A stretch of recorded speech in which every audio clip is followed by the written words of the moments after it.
Bonjour à tous et à toutes.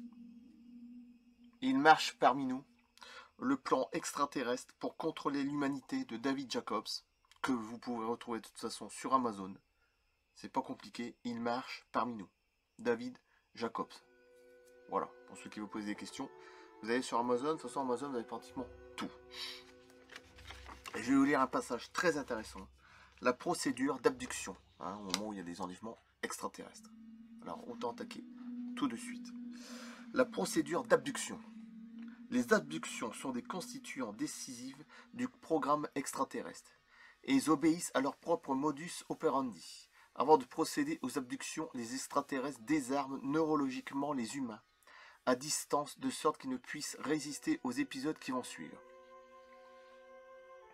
Si des passants sont présents, ils sont désactivés et ne se rappellent pas avoir été témoins de l'abduction.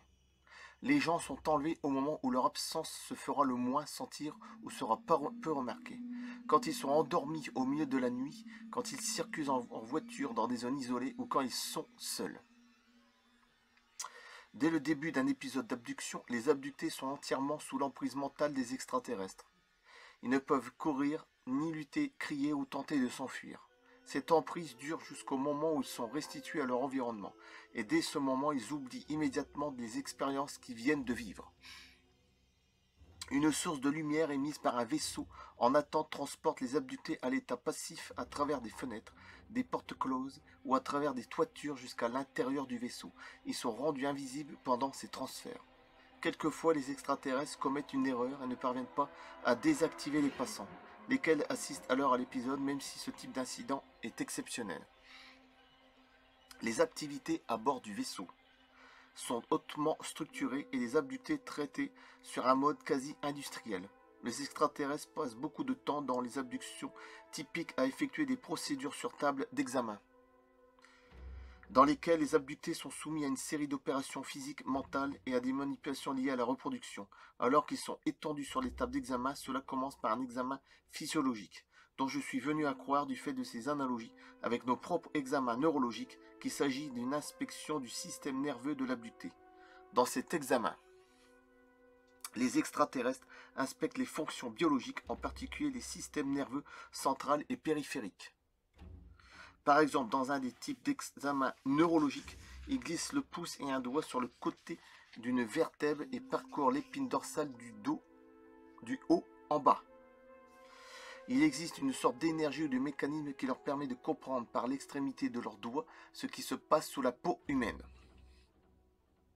Au cours de ces procédures sur table, les extraterrestres placent de minuscules implants à l'intérieur de la tête des abductés.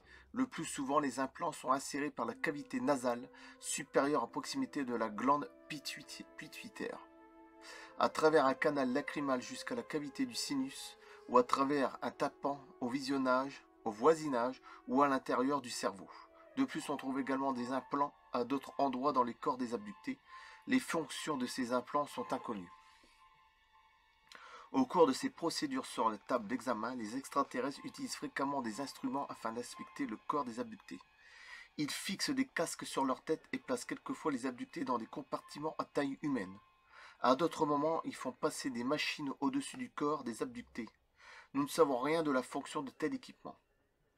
En raison de ces examens physiques, on a cru pendant des années que les gens étaient abductés uniquement en vue d'être soumis à des examens, comme si les extraterrestres s'inquiétaient du bien-être des humains ou s'instruisaient peut-être sur leur constitution physique. Ceci conduisait à une croyance qui persista longtemps selon laquelle les extraterrestres expérimentaient sur les humains ou les étudiaient.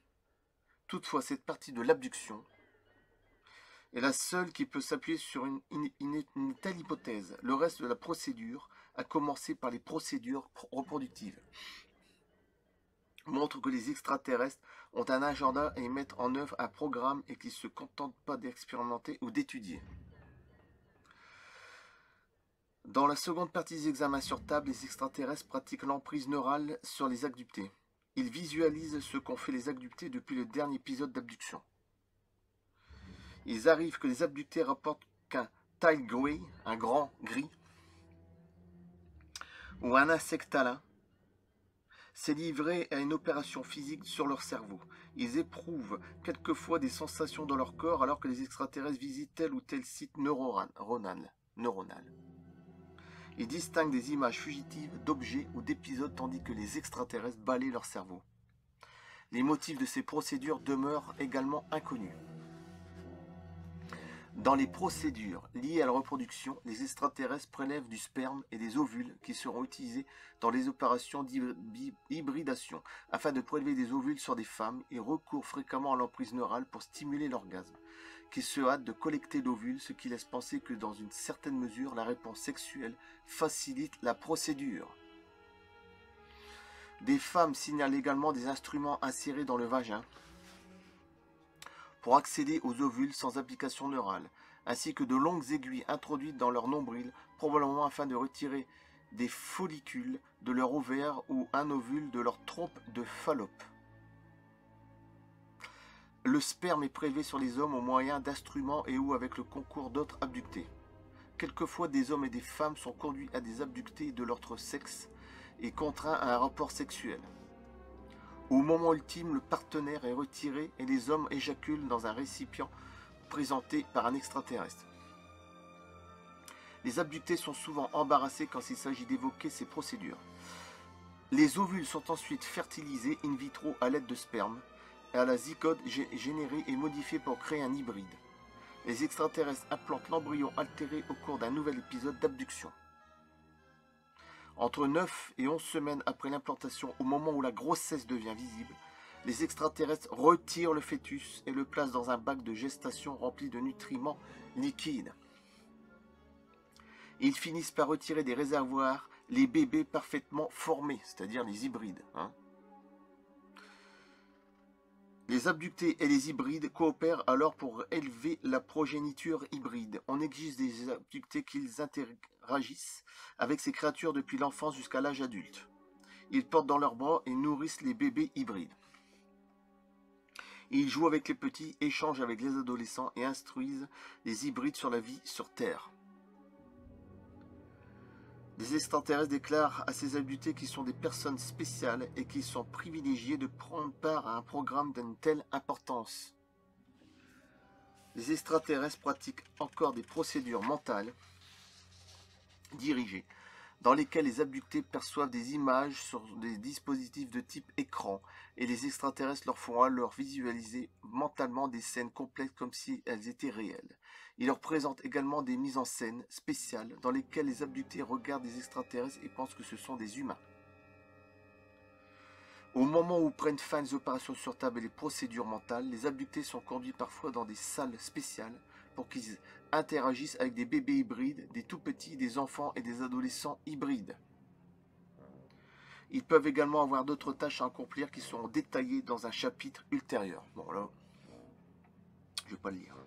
Après un épisode d'abduction, les abductés sont rendus à leur environnement normal, sans aucun souvenir de ce qui leur est arrivé. Quelques-uns relèvent des tranches de temps manquants, généralement 2 heures ou plus. Il leur arrive de faire l'expérience d'une disjonction bizarre dans l'espace et le temps.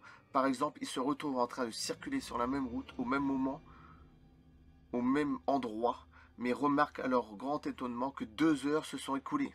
Ça s'appelle un missing time, temps manquant.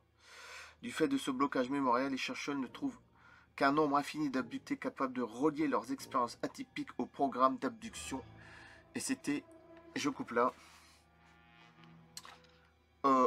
la procédure d'abduction, il marche parmi nous de David Jacobs. Et moi aussi, j'ai eu une expérience très bizarre une fois où j'étais paralysé dans le lit avec un bourdonnement dans l'oreille, comme dans le film Signe, je ne sais pas si vous l'avez vu avec les talkie-walkie avec Mel Gibson. Voilà, et c'était exactement pareil, le même son.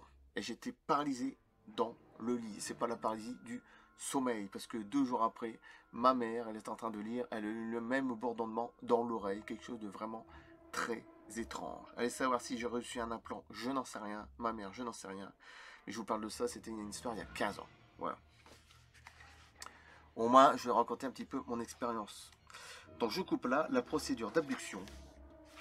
Et c'était Une marche parmi nous de David Jacobs, le plan extraterrestre pour contrôler l'humanité. Merci. À bientôt dans 2 ou 3 jours. Portez-vous bien. Merci.